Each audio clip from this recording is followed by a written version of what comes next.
Hey, this is Matthew from Nerd News Today, and I'm joined by martial artist and movie star Michael Jai White. Mr. White, how are you doing today? I'm fine, yourself? I'm doing pretty good. Now, we've got two movies today to talk about, which is Never Back Down, No Surrender, and The Vigilante Diaries. But first, I would like to discuss some sad news with you, that being last night we heard that Kimbo Slice had passed away at 42, and I know that this was a man you worked with on Blood and Bone. So I'd like to ask if you can tell us what your relationship was like with Kimbo and your thoughts are on his passing. Well, yeah, now we work together, we were friends as well. I worked out with him a few times, and I wanted to help him, get ready for some fights. When he was in town or when I was in Florida, we contact each other. So yeah, it was a tough loss because he was a really good guy. We've all seen that footage of you. It's on YouTube about you and Kimbo discussing punching theories. But can you tell us any stories about you and Kimbo that happened on set or anywhere else that might be something just fun to hear right now about this sad time? Well, yeah. Like I said, Kimbo was a really cool person. That's why he resonated with so many fans, because you can really see the soul of a person, and he was just really a fun guy, and he had a great sense of humor as well. And he's also a guy that was very much about giving back to his community. We've seen the Kimbo special that Bellator did about him, where he was all about giving back to his hometown, to his people. Can you talk about that at all? Well, yeah, it doesn't surprise me. I didn't know very much about his outreach stuff for his community, but it doesn't surprise me at all. Also, very recently as well, Muhammad Ali has passed away. Really tragic story there. He touched the world in an unbelievably huge way, not just in the ring, but outside. And I know that you played Ali in the Legend of Bruce Lee TV series, but I'd like to ask how Ali was a direct influence to you. Well, he's an influence as a human being. He's one of the greatest Americans who ever lived, in my opinion. He transcended boxing, and I mean, I think there's always, ever since him, you look for someone to put your sport on the map. I don't think anybody's put a sport on the map like Ali did with boxing. So I think when someone is I guess some force to be reckoned with in a particular sport you call them the Ali of that sport. I think it signifies how important Ali was. And even beyond the sport, I mean, the things this man did was just, it reached much further than just inside the boxing ring. Oh, yeah. Yeah, I mean, he was the most inspirational human being to me. I mean, just think of in terms of being a man who stood by his word and lived by his word. I don't think there is too many who have done that. I mean, he's in the same category as Martin Luther King, in my opinion. Yeah, absolutely. I can agree with you on that one. Now, have you ever actually met Muhammad Ali? Yes, I have. What was that like? Was that like, were you kind of like having a little fanboy moment when you met him? Because I know I'd be if I had a chance to actually speak with Muhammad Ali. I tend to just get shy and sit back. That's a problem with me. I meet, inspirational people, and I just get shy. I can't imagine Michael Jai White being shy. Yeah. I remember being at a party, and I saw Dr. J. I was trying to get out of his way, and it seemed like nothing I could do could get out. Everything I tried, I could not get out of his way, and it seemed like, it was just crazy. But he was coming over to talk to me, and I was trying to get out of his way. He took my hand and said he was a fan, and I couldn't believe that was even happening. In my world, I don't see how Dr. J is able to see me. Like, I feel like I didn't, he can't actually see me, it is much much less deep to me. But yeah, I get like that with people of that stature. Moving ahead now, we'd like to talk to you a little bit about some of the movies you've been working on. You have two coming out right now, and the first one that we're going to talk about is Never Back Down, No Surrender, which is the third film in the Never Back Down series. Can you tell us a little bit about what that movie is? And in this movie, you're bringing back your role from the second film. So just kind of fill us in on what happened between the second movie and the third one, and what the story is about this one. Well, this is about Case Walker trying to resurrect his MMA career. He meets up with his old buddy of his named Brody James, played by Josh Barnett, and he agrees to help him in his training camp. Fight an up and coming fight for a championship in Thailand. But while he goes to help his buddy train, certain things happen. He winds up having to fight as well. And it's a very interesting movie. It's also got S.A. Morales, Nathan Jones playing the big bad guy. It's always fun seeing Nathan Jones. Now, your take with the Never Back Down franchise has been a little bit more, especially in this third movie, focus on traditional martial arts. And there's a lot of talk, and this is a line that's said a few times in the new movie, new school versus old school. So I'd like to ask what the message is that you're trying to convey here with traditional martial arts versus mixed martial arts. Well, I'm actually using a slice of life here. I train with a lot of MMA guys, and just like with the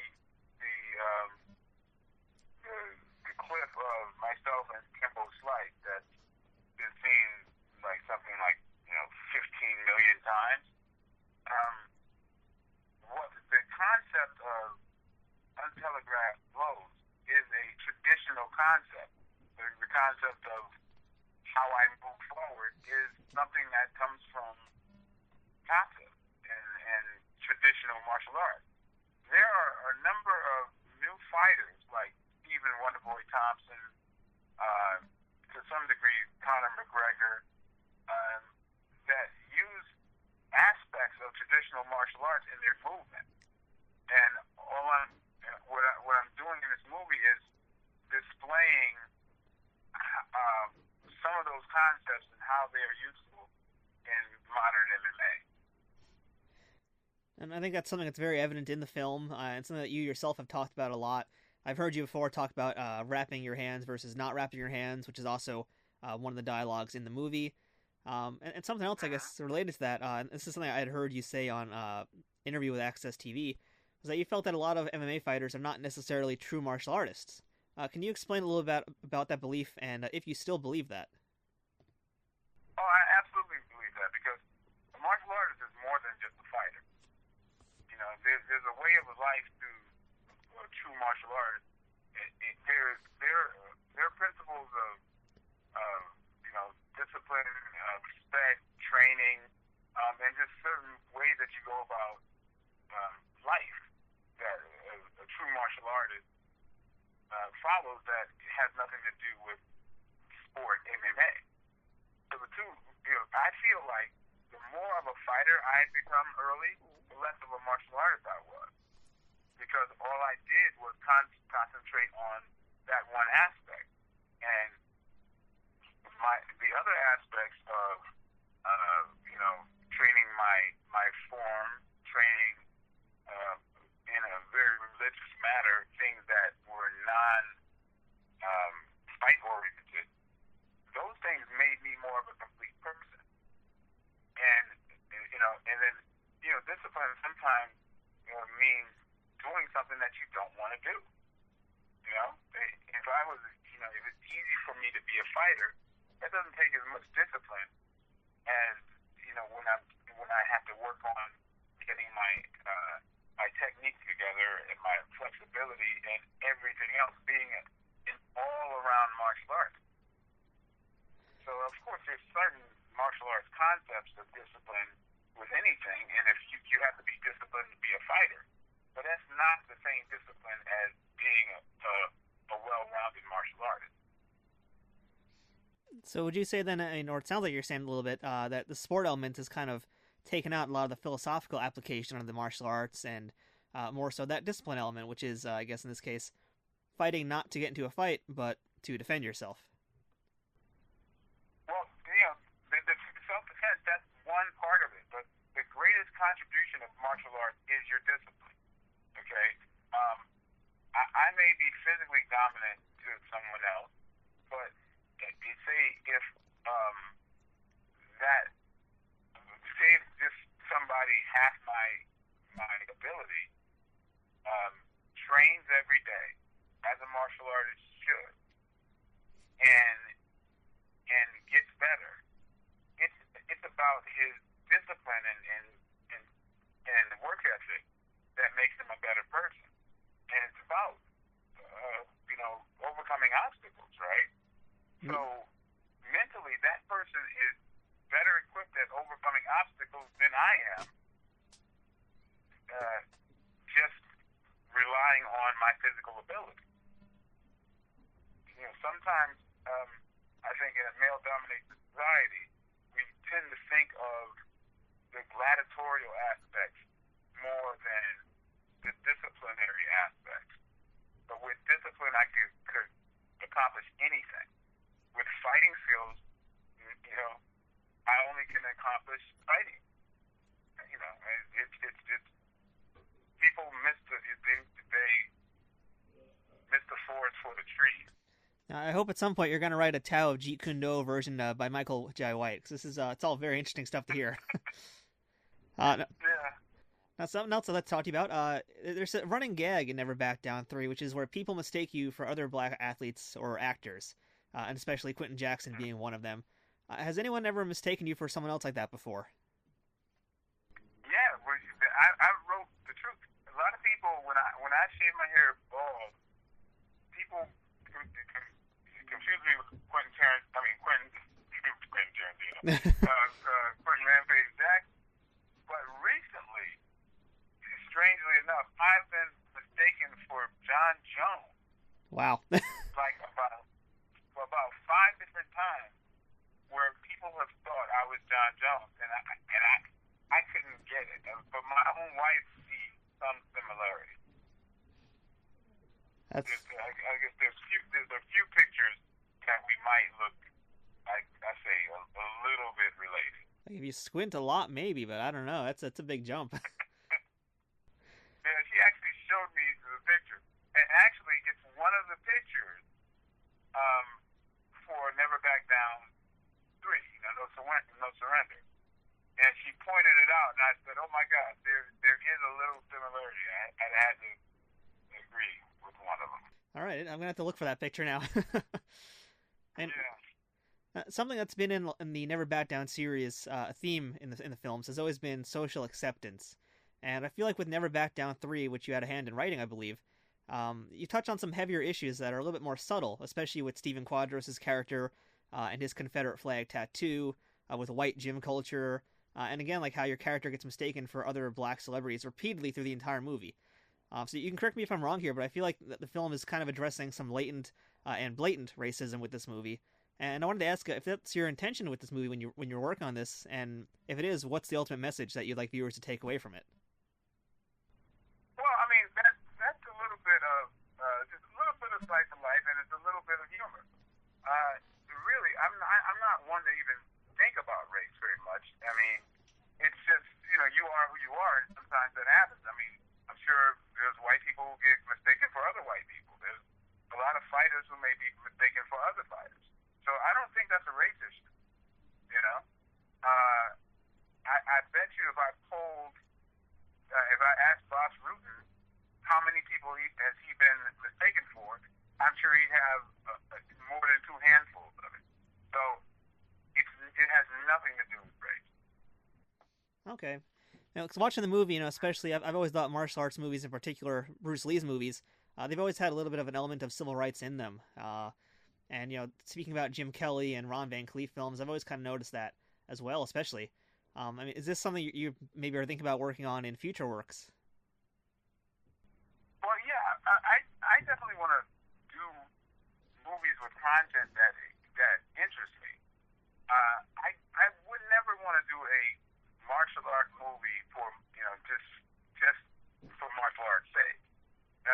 I take special observance to create stories that if you taken the martial arts out of it, it would still be a compelling story. You know? So, I mean, yeah, there's a lot of very interesting stories out there, and some that I'm in the process of producing. But yeah, I'm always open for movies that cause people to speak, to talk about the issues. Okay, I look forward to hearing about those works in the future as well. Now, as we mentioned, also Never Back Down 3, we've got Josh Barnett in the film. You guys had some really good chemistry, I thought, and I really liked your fight scene that you had with him, which had some good catch wrestling thrown into it. What was it like working with Josh and choreographing fight scenes with Josh? But it's comfortable. We're friends. We train together anyway. We actually trained together yesterday. So I mean, that what you're saying is actually like real very realistic. Josh and I are both martial arts nerds, and also just nerds in general, which makes for an interesting. I think we have a lot of similarity. Not only that, we have the same birthday, which is really strange. But we're both these, imposing, fighter / nerds, and so it was wonderful to be able to work with Josh. I can't imagine anyone else who could have done that role other than that. Yeah, I've talked to Josh a bunch of times. He's an awesome dude. I never knew about you guys sharing the same birthday, though. Do you guys have the same birthday parties, too? What's that? Do you guys have the same birthday parties as well? Like you go to the same bowling alley, do your cake thing together? No, I think we're both similar in that way.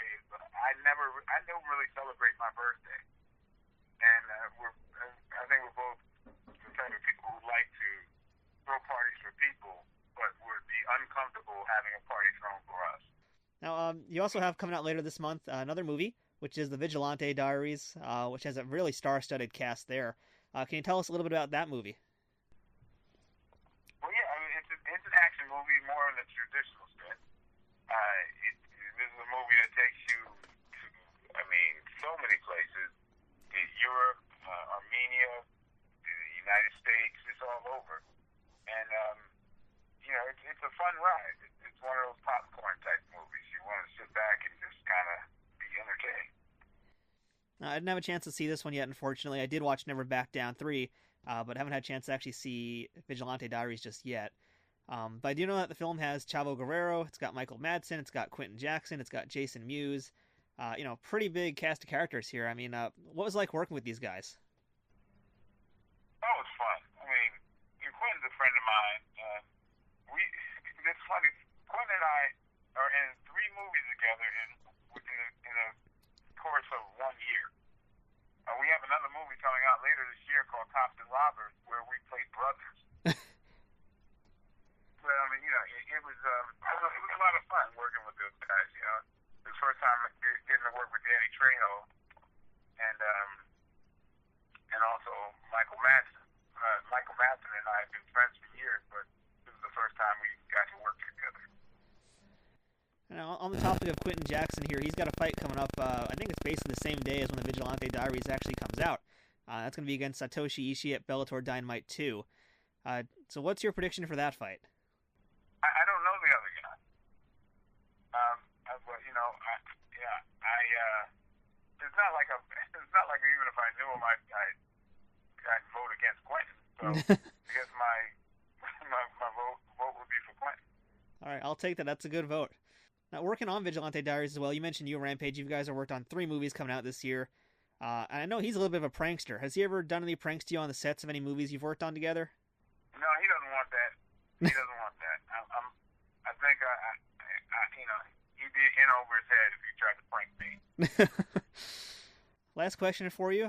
I know that Black Dynamite was canceled last year, but with streaming media becoming such a big thing and so many TV shows finding a new life over there, is there any chance that we could see a revival of a new season, perhaps on Netflix or Hulu or another type of service like that? There's a very good chance. There's a very good chance, actually. We'll stay tuned. All right, I like the sound of that. That's a good thing to hear. All right, so Michael Jai White, if you have anything else you want to tell us about, or any want to promote your other projects or anything else, just please go ahead right now and throw it out there. Well, I mean, I just want people to check out Never Back Down, No Surrender, and we'll take it from there. All right, so you heard the man. Everybody go check it out. It's a good movie. It's got Josh Barnett. You can't go wrong. And Vigilante Diaries also coming out later this month. Michael, thank you so much for your time today. Appreciate it.